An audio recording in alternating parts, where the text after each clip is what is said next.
नमस्कार छात्रों, आप सभी का आपके अपने चैनल आदर्श संस्कृत पाठशाला पर स्वागत है।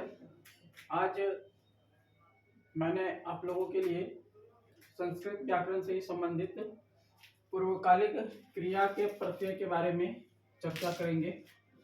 तो यहाँ पर सबसे पहले हम जानेंगे कि पूर्वकालिक क्रिया किसे कहते हैं। तो जैसा कि यहाँ पर देख रहे हैं कि हिंदी में जिस क्रिया के साथ कर या करके लगा रहता है वह पूर्वकालिक क्रिया कहलाता है। जैसे यहाँ पर उदाहरण के लिए दिया गया है खाकर, पढ़कर, लिखकर या पढ़ के, खा करके, जा करके। इस तरह का अगर क्रिया रहता है तो वह क्रिया क्या होता है? पूर्वकालिक क्रिया कहलाता है। ये तो हिंदी की बात हुई। और इसी तरह का क्रिया जब संस्कृत में आता है, ऐसी क्रिया के लिए संस्कृत में कर्त्वा प्रत्यय और ल्यप प्रत्यय का प्रयोग किया जाता है।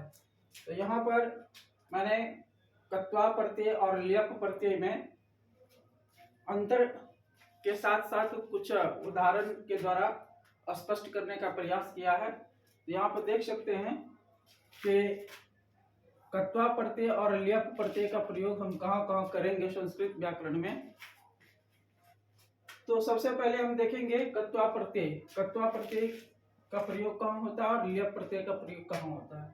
तो धातु यदि अकेला रहे, कहने का मतलब धातु के पहले अगर कोई उपसर्ग ना लगा हुआ हो, मूल धातु हो, तो मूल धातु के अकेला रहने पर उसमें कर्त्वा प्रत्यय लगाया जाता है। जैसे कि यहाँ पर देख सकते हैं, पठ क्या है? पठ मूल धातु है। इसमें अगर कर्त्वा प्रत्यय को लगाते हैं तो क्या हो जाता है? पठित्वा। इसका हिंदी मीनिंग क्या होता है? पढ़कर। उसी तरह से लव प्रत्यय है, इसमें कर्त्वा प्रत्यय लगाते हैं तो क्या हो गया? लब्धवा, मतलब पाकर। उसी तरह से ज्ञा प्रत्यय है, ज्ञा मूल प्रत्यय है, सॉरी ज्ञा मूल धातु है, इसके पहले कोई भी उपसर्ग लगा हुआ इसमें नहीं है, तो इसलिए इसमें क्या लगेगा? कर्त्वा प्रत्यय लगेगा। जब कर्त्वा प्रत्यय इसमें जुड़ेगा तो क्या बनेगा? ज्ञात्वा। ज्ञात्वा का मतलब जानकर। उसी तरह से भू प्रत्यय है, भू मतलब होना, भू प्रत्यय।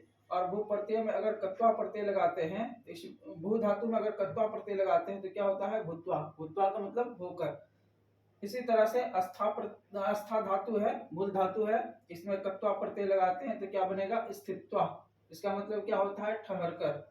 दृश्य प्रत्यय लगाते हैं, दृश्य धातु है, दृश्य धातु में अगर कर्त्वा प्रत्यय लगाते हैं तो क्या बनेगा? दृष्टवा। इसका मतलब क्या होता है? देख कर।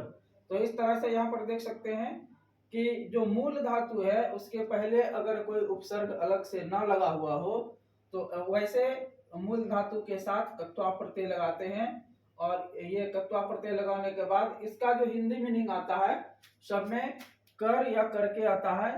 तो इस तरह से जो कर वाला जो धातु बनता है, कर वाला जो क्रिया बनता है उसके पहले क्या आता है? तो इस तरह की क्रिया को क्या बोलते हैं? इस तरह की क्रिया को पूर्वकालिक क्रिया कहा जाता है। तो ये तो कर्त्वा प्रत्यय के बारे में हो गया।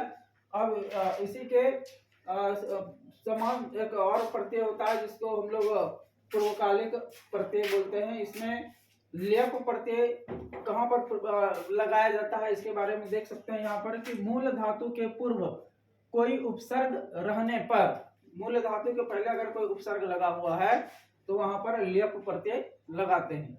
जबकि इसमें केवल मूल धातु है, इसके पहले कोई भी प्रत्यय लगा हुआ नहीं है। तो यहाँ पर जैसे गम मूल धातु हुआ, गम के पहले क्या लगा है? आ लगा है, जो उपसर्ग है।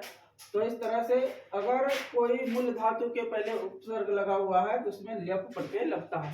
जैसे आ जोड़ गम जोड़ ल्यप, तो क्या हो गया? आगत्य। आगत्य का मतलब आकर। उसी तरह से आ जोड़ डा जोड़ ल्यप, आदाय, इसका मतलब क्या हो गया? लेकर। उत जोड़ पत जोड़ ल्यप, इसका मतलब क्या हुआ? उत्पत्ति, इसका मतलब उड़कर। उप प्लस गम प्लस ल्यप, उपगम्य, इसका मतलब समीप जाकर। उत जोड़ अस्था जोड़ ल्यप, उत्थाय, इसका मतलब उठकर। वी जोड़ जी जोड़ ल्यप, तो क्या हो गया? विजित्य, इसका मतलब हराकर। तो इस तरह से देख सकते हैं कि ल्यप प्रत्यय और कत्वा प्रत्यय दोनों क्या है, पूर्वकालिक क्रियाओं के साथ जोड़ा जाता है। लेकिन कत्वा प्रत्यय क्या होता है कि अकेले धातु के साथ कत्वा प्रत्यय लगता है, जबकि ल्यप प्रत्यय कहाँ लगेगा, तो ल्यप प्रत्यय वहां पर लगता है जहां पर मूल धातु के पहले कोई न कोई उपसर्ग जुड़ा रहता है, तो वहां पर ल्यप प्रत्यय लगाया जाता है। तो इस तरह से ये कत्वा प्रत्यय और ल्यप प्रत्यय में अंतर कर सकते हैं। और ये कत्वा प्रत्यय और ल्यप प्रत्यय से बनने वाले जो शब्द होते हैं वह क्या होता है, पूर्वकालिक क्रिया होता है, जिसके अंत में कर या करके तो ये आता है, क्रिया के साथ कर या करके आएगा, इसका मतलब वो क्या होता है, पूर्वकालिक क्रिया होता है। तो इस तरह से हमने देखा कि कत्वा प्रत्यय संस्कृत में और ल्यप प्रत्यय का प्रयोग कहाँ होता है और किस प्रकार से कहाँ पर इस कत्वा प्रत्यय और ल्यप प्रत्यय का प्रयोग करेंगे, यहाँ पर उदाहरण के साथ हमने देखा। तो आज के वीडियो के लिए इतना ही। अगले वीडियो में फिर हम कुछ और विषय को लेकर उपस्थित होंगे। तब तक के लिए बहुत बहुत धन्यवाद। अगर अभी तक आपने हमारे इस चैनल को सब्सक्राइब नहीं किया है तो कृपया सब्सक्राइब कर लें और बेल आइकन को दबाना ना भूलें, और शेयर भी करें, कमेंट्स भी करें। बहुत बहुत धन्यवाद।